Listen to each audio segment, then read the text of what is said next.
Our next presentation connects directly with one of the exhibitions currently on display. The exhibition is titled Death, Life's Greatest Mystery, and it's on now at ROM until April the 7th, 2024. This exhibition was organized by the Field Museum and made possible by Lilly Endowment, and is generously supported by the Royal Exhibition Circle.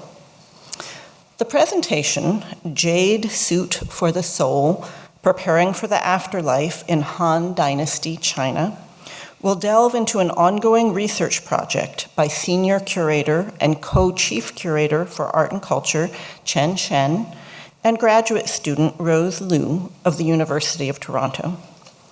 Focusing on Han Dynasty Jade Suits, or yuyi, Chen and Rose will explore how and why jade was believed to hold special powers to ensure preservation of the body and the protection and purification of the soul.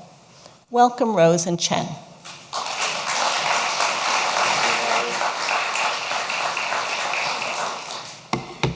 Thank you, Valerie, and thank you, Kiko and Greg, and John and Deb.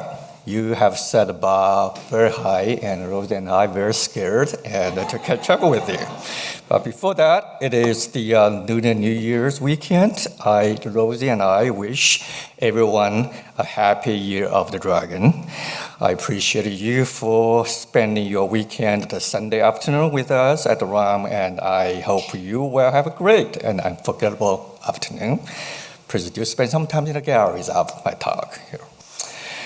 My presentation will take you back exactly 50 years ago. In 1974, ROM opened its very first Chinese exhibition. At that time, the exhibition title is simple and straightforward, called China Exhibition. From August 8th to November the 5th, 1974, a total of 228,000 people came to the ROM to see these exhibitions. It was the ROM's largest, most significant, and highest revenue-generating exhibitions at 1970s at that time. I think the number was catch up in 2000s when we have Egyptian exhibitions, if some of you remember. It showcased 385 objects, including some of the most treasured funding from the People's Republic of China, the archaeological excavation since 1949 that the world had never seen.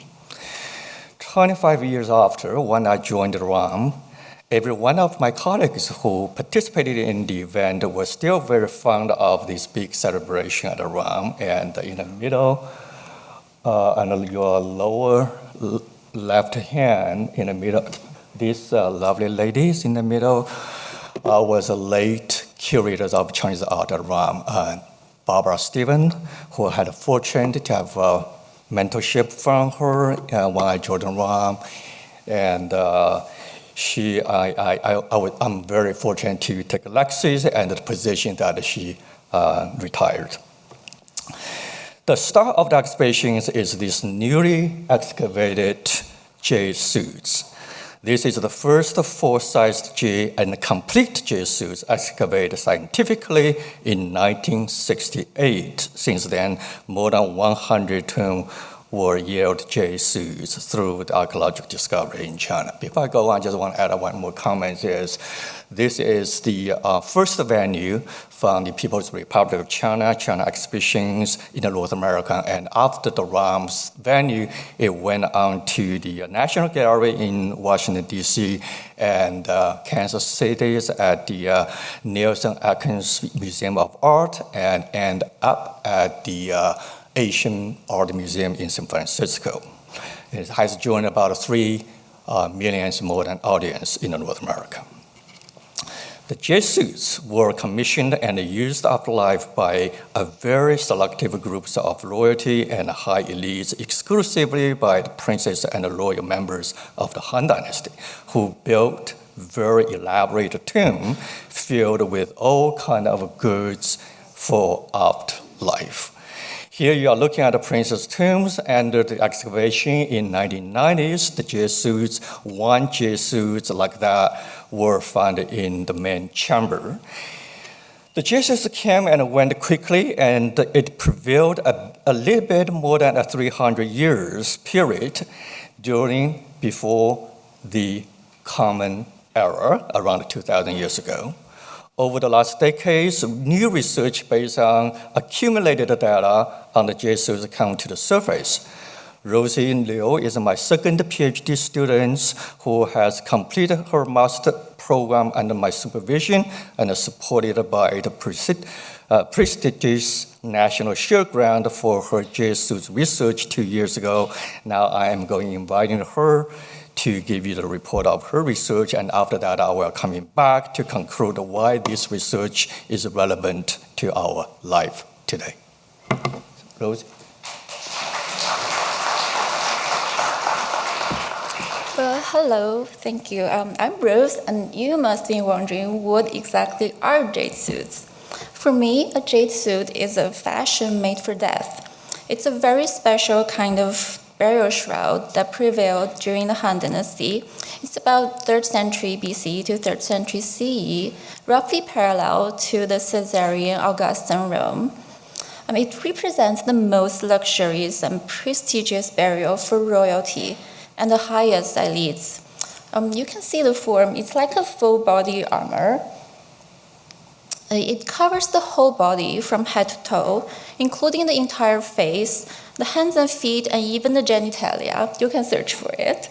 But a small hole, you can see it here. Oh, I lost my laser pointer. But on the head, there's a small hole left at the top of the head. And scholars believe that it's a gateway for the soul to leave and return to the body. Making a jade suit is extremely time, energy, and resource consuming because it's made of thousands of tiny thin pieces of jade plaques from 2,000 to up to 4,000, and thumb size 1 to 2 millimeters thick. And these jade plaques are polished to a gentle shine, perforated with tiny holes, and threaded with silk, with gold, with silver, or copper. Then the suit is lined with silk, so with all the most precious materials. And a jade suit for an adult man can use more than 1 kilogram of gold. So those of us who knows gold can calculate how much that might cost. And jade, nephrite in our case, is a very hard stone. So the ancient people didn't have the high quality metal tools for cutting the jade. So they had to use a very hard sand-like coarse as abrasive to slowly work it down. So it can take one jade worker up to 10 years to make one suit. So you can imagine if I have a big family, I need a really big, large jade workshop to make all of our suits. So why do I need a jade suit for my afterlife, other than to show off my wealth and status? Well, in Han Dynasty China, the afterlife means a life after death. It's an imitation of real life. So what do I need for this afterlife? It's everything. Now, I would have a house, that would be my tomb. And the design and build of the tomb would imitate above ground houses. Here you can see the layout drawing of a prince's tomb complex. You see there are multiple chambers, there are hallways, there are banquet spaces, there are storage rooms, a courtyard.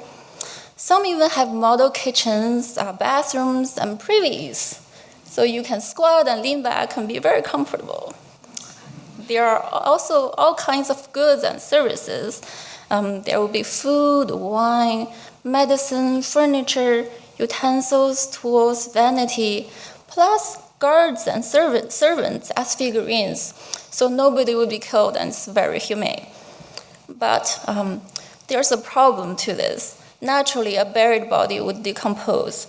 So I need to preserve my body, and also I need to protect my soul from evil forces in the netherworld.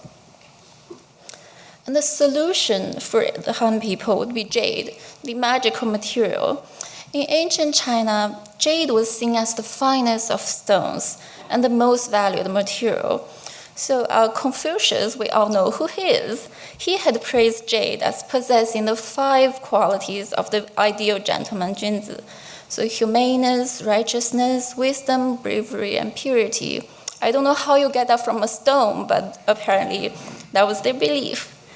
And jade also have magical properties believed by the religious Taoists. That's distantly related to the philosophical Taoism, like Zhuangzi or Laozi, who were contemplating the way of the universe.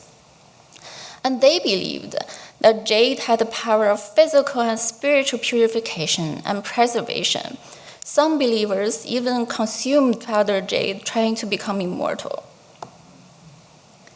So then a jade burial would transform my body, my human body, into a jade body that's preserved, purified, protected, and immortalized.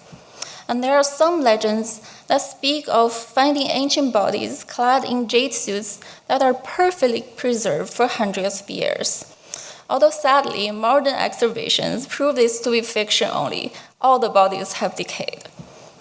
So then the jade burial is for an imagined immortality. In the most elite burial, my body would be surrounded by jades. I'd be wearing a jade suit, sleeping in a jade coffin with a jade headrest. Jade would plug all my bodily orifices, and I would be wearing jade pendants. I would be having ritual jades, and they would all accompany me for all eternity. And with this context, my research interest is in the big data perspective of jade suits that are excavated. I'm looking for the location, the period, the design, the material quality of the materials, and details of the craftsmanship. I'm looking for quantitative patterns and unique features that stand out in the data.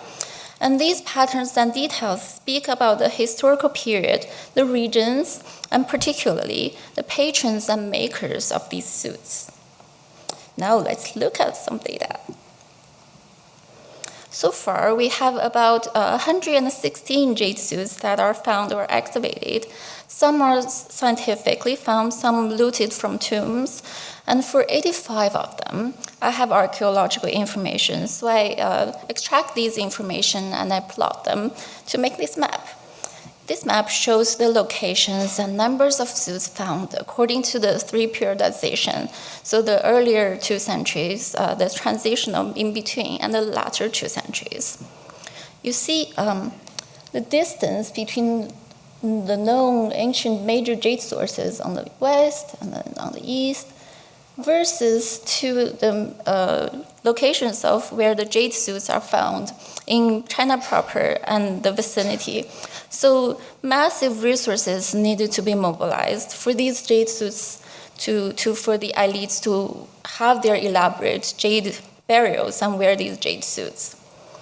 And these suits also tell me about the cultural, economic, and technological conditions of different principalities or states, because not every principality had their own jade workshop, or could they afford jade suits. So in that case, some local jade princess jade suits were made by the imperial workshop. And temporally, we also see that the jade suit had become more standardized and regulated, and that's seen in both archaeological evidence and textual records. So changing quality of the materials also shows the decline of the empire in its last century. So then, on the one hand, the jade suit was the ultimate haute couture. It was only afforded by and allowed for a very selective group of elites. And in principle, they were individually tailored. But we do see a temporal change in this individuality. In the early stage, there were more creativity, more innovation and variation. So the rich states had very high quality jades and skilled jade workers. But later, we see more centralized production and less variety. And the type of quality of material more rigorously reflect rank and status of the wearer. So the emperor, only the emperor could wear gold threads. The princes, princesses, the royal consorts could wear silver, and then so on. But in the production, we also see features of proto-mass production, we have one-size-fits-all jade suits, and we see less and less regional variation in general. Because making a jade suit is like building a Lego box. You're threading repetitive jade plaques to make a human-formed case, so all the parts are interchangeable. That's where the proto-mass production could become possible. So a jade suit has a modular making process combined with the rarity and the value of the materials and the symbolic significance of the suit. So, although the jade suits cannot physically preserve the body of the Han people, they do preserve glimpses into their belief, their imagination, their technology and culture. And it shows their creative attempt and desire to preserve life and transcend death. That's my part. So, thank you, Rose. Haute couture, fashion for death is the title that Rose presented to me as a master study paper. So the first response I had is, what? I'm trained in archaeology. I never thought that would be a title for the jade suits that I'm interested in for a very long time. So Rose herself is an artist, and her study at the U of T began with art history. So that is why she sees object of the past, the same object that I'm interested in, differently from an archaeologist like myself. Fashion for the death speaks for a collaboration and a shared common understanding between the archaeological curators like myself and art historian trained students at the U of T. So it's a new way to think about the objects of the past. That is how the ROM can provide. Death is the difficult subject, so we have focused on the past most of the time because it feel easier to talk about it. But what is the relevance to our life today? So from last October's that ROM opens their traveling exhibitions from the Chicago's Field Museum, that's Life's Great Mystery. For those who have not seen the exhibitions, here I will make a very quick 3 minutes introduction as curators of this exhibition. The exhibition is going through the science, culture, and the art. The exhibitions raise the big 5 questions about the life and the death. What is a death? What will happen to my body? What will happen to my spirit? How do I have to die? How will my death affect others? These 5 big questions were generated through a 2,000 interviews through the death professionals in Chicago communities. And the 5 questions turns into these 5 color-coded exhibition layouts, which you walk through as an unconventional exhibition design as ancient China or ancient Mesopotamia, because there's no beginning and end of the death. I will show you that the same questions when we started jade suits were asked by people who wore these jade suits 2,000 years ago. And I would also say the same questions will be asked by people live 2,000 years behind us. With these 5 questions, the exhibition offers immersive and interactive experience and a safe and welcome place for visitors to be curious, ask questions, and reflect on the grief, remembrance, and the survival. And in the exhibitions, we have interactive, we have interactive artist installation. This is the original one in Chicago, but we are turning into a tree of life, that different kind. So it's the same interactive artwork, but it's different form. So in these exhibitions, you will see works of art, contemporary art, ancient artifacts, archaeological finding, natural specimens, scientific display, household memorial, multiple multisensory and interactive stations. They offer a pan-cultural and transdisciplinary explorations of cultural rituals, spiritual traditions, and the biological response to the life and the death. That life, death, growth, decay, and renewal are all parts of a continuous and universal cycle. Without death, there would be no life. So I invite you to take a moment before you walk into the entrance. There's a big, giant, greenish a mirror in the front of you. It's the forest, the plants that John and Deb has been showing you. That is where I like to invite you to think about death, not like a spooky Halloween nights. It's the tree forest that can give the life. The exhibitions will run until April the 7th. Please catch up to see if you have not done so. But lastly, I wish to leave you with this picture of the ROM Jade Suits fragments we had acquired in the before 1940s on the permanent views in the Chinese gallery.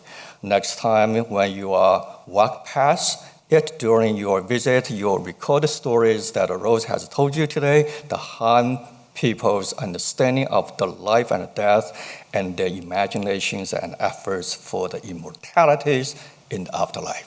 So thank you very much. I believe we still have a few minutes to take questions. And Rose, you want to join me?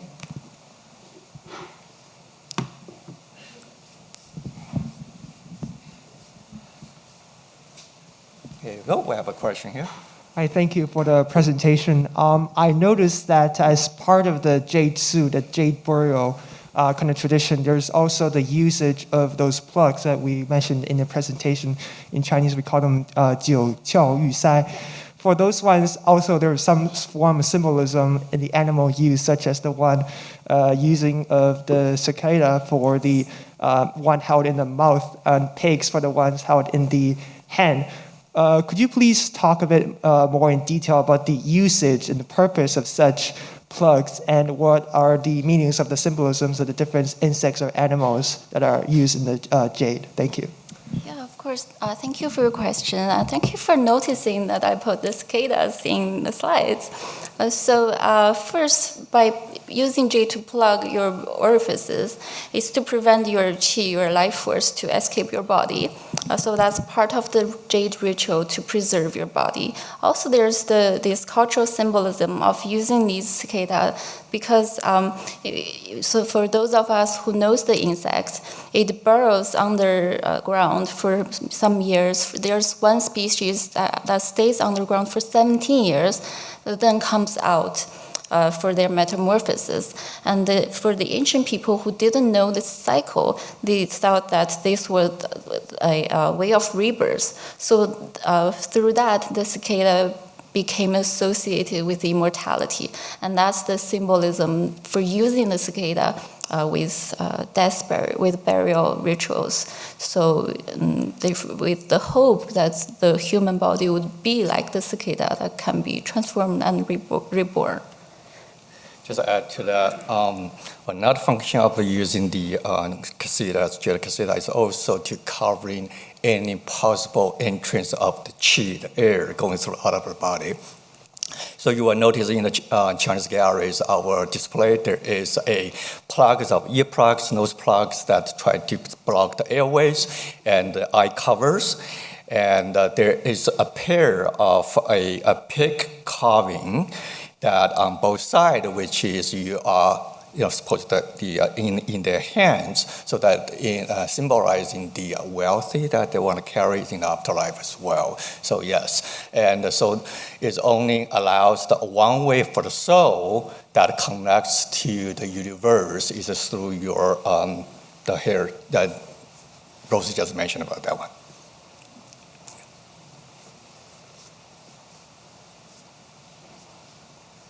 Thank you again for an excellent talk. First, an observation. I saw such a suit as this at a small curiosity shop in Toronto not long ago, a place called Metamorphosis. I wonder if it was a replica. But my question is, what was the spiritual thinking behind a bodysuit as opposed to a simple jade box? He would be in the box, he would be surrounded by jade, but it would be much simpler. Thank you. That's a great question. Well, I suppose you could have a jade box, right? But then I guess because I have learned from an archaeologist, I've learned how to think realistically and practically. So having a jade box, you would also need small pieces of jade that are connected to make the box, because it's very difficult to find such a large piece of raw jade material.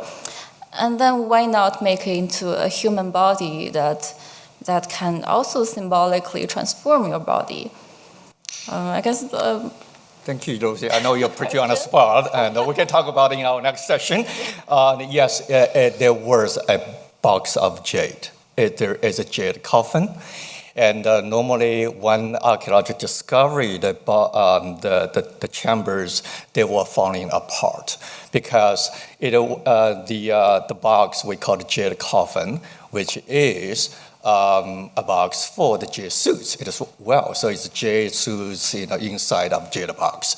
So jade box is indeed was a built by a number of very irregular or different shape properties left over of jade pieces attached to the wood and using a few decorative jade bead disc or other kind.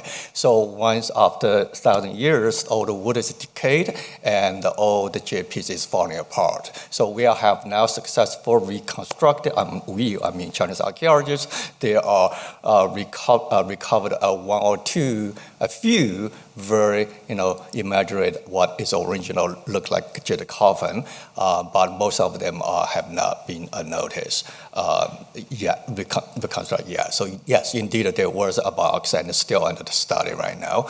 It was very interesting because the very first one jade coffin was they reconstructed. They did the wrong way. They thought a jade should be decorated attached on the outside of the box. And after the full research, after a few years, after they discovered something else evidence, they found in fact the jade layers actually inside, not outside, because that's for the body, not for the others to see it. So they were turned again. So very interesting progress of study. By the way, the pieces that you see in Toronto, it definitely is a forgery or it's a replica. Thank you. Is that one more question? I just wanted to ask about the texture of the suit. So if you picked it up, would it stay flat, or is the way that it's sewn together, it would kind of like be articulatable?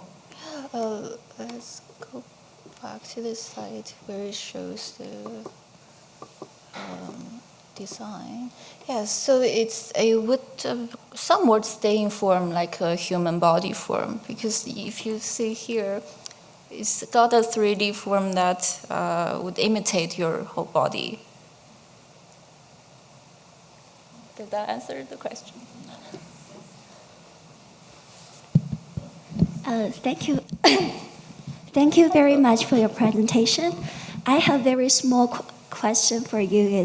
You mentioned the jade suit mainly made by nephrite, but according to some archaeological evidence just like the tomb of Lan Yue King, we can see some of the jade pieces are made of pseudo jade.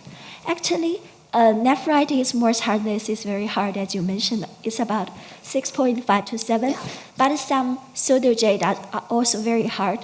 So, in your opinion, do you think some of the jade suit, they are not all made by nephrite?